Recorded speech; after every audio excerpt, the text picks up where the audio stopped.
नमस्कार, बहुत स्वागत है आपका। आप देख रहे हैं द न्यूज, आपके साथ मैं सृष्टि मिश्रा। बहुत बड़ी खबर सामने आ रही है। अभी 23 जून को जो विपक्षी दलों की एकता आपने देखी होगी, उसमें से ये खबर छनकर आई है, सियासी गलियारों में ये शोर है कि अरविंद केजरीवाल दिल्ली के मुख्यमंत्री का साथ कांग्रेस पार्टी और तृणमूल कांग्रेस छोड़ सकती है। इस वक्त की ब्रेकिंग न्यूज आप देख रहे हैं। आप सोच रहे होंगे कि मैं ऐसा क्यों कह रही हूं।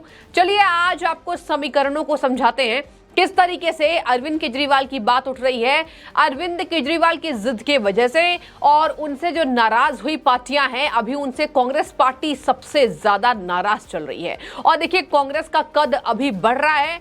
मानो या ना मानो, राजनीतिक विश्लेषकों का कहना है कि कांग्रेस पार्टी जो 2 राज्यों में जीती है, उससे कांग्रेस पार्टी की ओर, कांग्रेस के अलायंस की ओर बाकी पार्टियां नजर रख रही हैं। इसका मतलब गठबंधन का जोर है। और गठबंधन के शोर में अरविंद केजरीवाल जो अध्यादेश को लेकर जिद पर अड़े हैं, अरविंद केजरीवाल ने कांग्रेस को चेतावनी भी दी, बार बार धमकी भरे लफ्ज में ट्विटर पर लिखा कि स्टैंड क्लियर करे। इस बार विपक्षी दलों की जो बैठक हुई थी 23 जून को, उसमें अरविंद केजरीवाल बैठक के बाद उठकर चले गए। उसके बाद उन्होंने एक प्रेस कॉन्फ्रेंस किया और प्रेस कॉन्फ्रेंस में बार बार कांग्रेस का जिक्र किया। यानी कि कांग्रेस पार्टी को खुले मंचों से वो हिदायत दे रहे थे कि आप अपना स्टैंड क्लियर करिए। अब कांग्रेस पार्टी रही पुरानी, आम आदमी पार्टी पूरे देश में विस्तार चाहती है। आम आदमी पार्टी को लगता है कि हमारा कद बढ़ रहा है, पंजाब जीत गए, दिल्ली में शासन चल रहा है, तो ऐसे में आम आदमी पार्टी को लग रहा है कि कहीं ना कहीं पूरे देश में लोकसभा चुनाव से पहले हमारा विस्तार हो जाए, हमारी चर्चा हो जाए, ताकि लोकसभा चुनाव में हमारी अधिक सीटें निकल पाएं। लेकिन देखिए दर्शकों, यहां पर कहा जा रहा है इस गठबंधन में कांग्रेस पार्टी के साथ तृणमूल कांग्रेस झुक रही है। यानी ममता बनर्जी भी कांग्रेस को आस भरी नजरों से देख रही हैं। नीतीश कुमार भी देख रहे हैं कांग्रेस को। आपने देखा होगा, नीतीश ने बार बार कांग्रेस को ही आह्वान किया, कांग्रेस को ही कहा, कांग्रेस पार्टी मिलकर हमसे लड़े तो हम भाजपा को हराएंगे। अब देखिए, यहाँ पर अलग अलग पार्टियों की अलग अलग जिद है भाजपा को हराने की। चाहे वो ममता को ले लें, आप नीतीश को ले लें। ये 2 बड़े नेता मैं इसलिए कह रही हूं क्योंकि इन दोनों बड़े नेताओं ने ही बार बार कहा कि बीजेपी को हराना है। अब बीजेपी को हराने में कांग्रेस सबसे नंबर 1 पे आती है, लेकिन अब नीतीश कुमार भी आ गए हैं। ऐसे में नीतीश कुमार कांग्रेस पार्टी से झुकाव रख रहे हैं और अरविंद केजरीवाल और कांग्रेस की जबरदस्त तकरार हो रही है। अजय माकन ने कह दिया बीजेपी का एजेंट अरविंद केजरीवाल को। और देखिए, यहां पर अरविंद केजरीवाल ने कहा, और उनके जो तमाम बड़े नेता हैं, आम आदमी पार्टी के नेता हैं, आपने सुना होगा, उनकी एक नेता है कक्कड़, उन्होंने भी कह दिया कि कहीं ना कहीं बीजेपी से समझौता हो गया है कांग्रेस पार्टी का। इसी वजह से कहीं ना कहीं आम आदमी पार्टी का कांग्रेस पार्टी सपोर्ट नहीं कर रही है। अब देखिए, कांग्रेस पार्टी बीजेपी का एजेंट आपको बता रही है, यानी आम आदमी पार्टी को, और इधर आम आदमी पार्टी कांग्रेस और बीजेपी के समझौते की बात कर रही है, जबकि दूर दूर तक ऐसी कोई बात नहीं है। कांग्रेस का समझौता बीजेपी से कतई नहीं हो सकता है, क्योंकि अभी केंद्र में भारतीय जनता पार्टी की सरकार है, डबल इंजन की सरकार है। देश कहा जा रहा है प्रधानमंत्री के नेतृत्व में आगे बढ़ रहा है। इससे कांग्रेस पार्टी को दिक्कत हुई है और कांग्रेस पार्टी की दिक्कत की वजह से इस बार गठबंधन का शोर दिखाई दे रहा है। नीतीश ने बीजेपी का साथ छोड़ा, अब उनको भी आ गया कि हमें जीतना है, तो उन्होंने गठबंधन कर लिया लालू यादव के साथ। लालू यादव रहे पहले से ही बीजेपी के विरोध में, बीजेपी को हराने के लिए उनकी अलग अलग रणनीति बनती दिखाई देती है। अब पहले लालू यादव अब स्वस्थ होकर आ भी गए हैं, तो अब ऐसे में लड़ाई यहाँ पर दिलचस्प दिख रही है। लेकिन देखिए, सबसे बड़ी चर्चा ये होगी कि ममता बनर्जी भी साथ छोड़ देंगी और नीतीश कुमार भी साथ छोड़ देंगे अरविंद केजरीवाल का। अरविंद केजरीवाल बार बार कहते हैं अध्यादेश को लाओ, पहली चर्चा हो और विपक्षी एकता में सबसे पहला शोर होना चाहिए, लेकिन ऐसा कुछ देखने को नहीं मिला और अरविंद केजरीवाल को वहां पर नेता डांट लगाते हुए दिखाई दिए।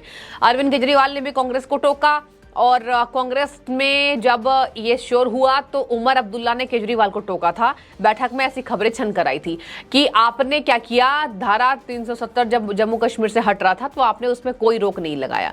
और इधर केजरीवाल ने कांग्रेस को बार बार बीजेपी से समझौता करने की बात कही। ऐसे में ये समीकरण आपको समझना जरूरी था किस तरीके से यहां कांग्रेस पार्टी के वजह से, कांग्रेस पार्टी के स्टैंड क्लियर ना करने से ममता और नीतीश अरविंद केजरीवाल का साथ छोड़ सकते हैं। अब देखिए, ऐसे में आपको बता दें, कांग्रेस पार्टी की लगातार चर्चा हो रही है और कहा जा रहा है किस तरीके से अगली बैठक में अगली रूपरेखा तैयार होगी। कांग्रेस पार्टी ने भी कहा था केजरीवाल को कि हम किसी के दबाव में नहीं आएंगे। कल राहुल गांधी का भी विपक्षी एकता के सूत्र से छनकर खबर सामने आई थी कि नाराजगी हो रही है, अरविंद केजरीवाल दबाव बना रहे हैं, ऐसा राहुल गांधी ने कहा। पहले तो अजय माकन और पंजाब कांग्रेस की इकाई केजरीवाल का विरोध कर रही थी, लेकिन अब देखिए पूरे कांग्रेस के संगठन में इस बात को समझ में आई है कि कहीं ना कहीं केजरीवाल का साथ देना गलत है, क्योंकि केजरीवाल कांग्रेस के ही वोट को खा रहे हैं। आपको बता दें, बड़ी चर्चा ये हो रही है, कांग्रेस पार्टी समझ चुकी है कि केजरीवाल हमारा साथ लेकर हमारे ही वोट को खा जाएंगे। ऐसा दिल्ली में भी हुआ है, ऐसा हर जगह हो रहा है, पंजाब में तो हुआ ही। अब ऐसे में देखिए, केजरीवाल की रणनीति को अच्छे से बखूबी समझ रही है ये पार्टियां।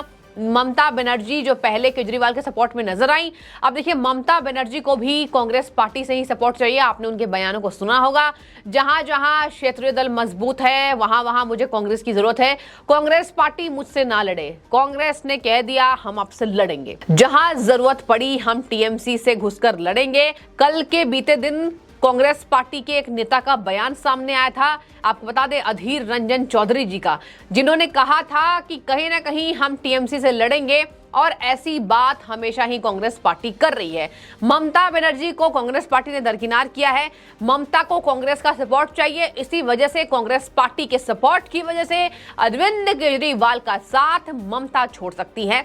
यही है सियासी समीकरण और चुनावी बाजारों में यही चर्चा गर्म है। आम बात है कि कहीं ना कहीं विपक्षी एकता को सूत्रों में बांधना ये भारत के इतिहास में संभव नहीं हो पाया है। बीजेपी बार बार ये बात कह रही है, लेकिन यहां पर चर्चा हो रही है कि अभी इसका जोर देखा जा रहा है।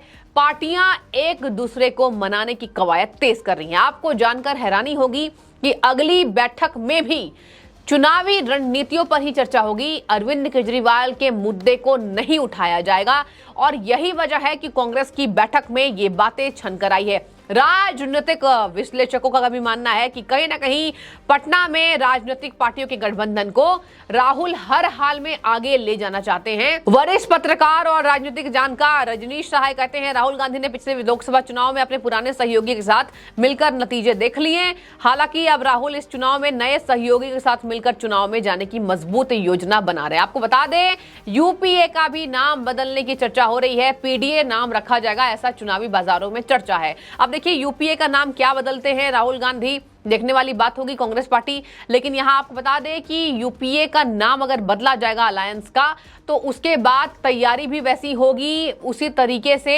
लगातार कार्यकर्ताओं का भी जोश अलग देखने को मिलेगा, संगठन की तैयारी अलग तरीके की होगी। अब आपको मैं बता दूं, अगली बैठक में आम आदमी पार्टी और कांग्रेस की ठन गई है। कह दिया अरविंद केजरीवाल ने, कांग्रेस नहीं मुद्दा उठाएगी तो हम नहीं आएंगे।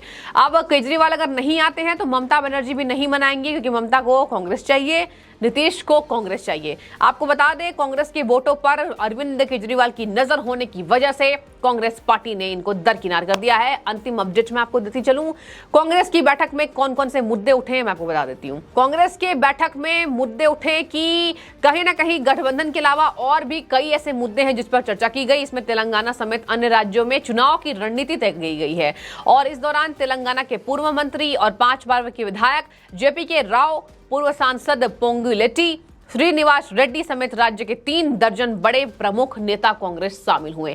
तो यहां पर कांग्रेस की चुनावी रणनीति अलग हो रही है।